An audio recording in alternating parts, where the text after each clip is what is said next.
दे रहा हूँ। अब आइंदा कभी भी आएगा सिलेंडर एकदम जो है। ये देखो जी, ये सिलेंडर मैंने अभी लिया, ये इसमें एम्प्टी कर रखी है ये 15 किलो, और यहाँ निकला है ये 15,900। ये जनाब ये लेकर आए। क्या नाम है तुम्हारा? मेरा अनिरुद्ध नाम है। और ये इस लड़के के हाथ भेजिए, समीर के हाथ इन्होंने ये।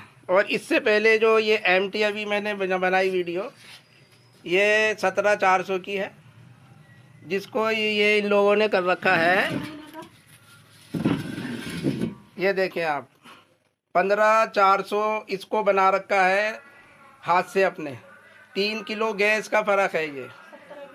और अभी एक एम्प्टी है मेरे यहाँ और रखी हुई है, ये 15,400 ये है। इसमें 900 ग्राम गैस है, इसे तोला जाएगा तो अभी इसमें 900 ग्राम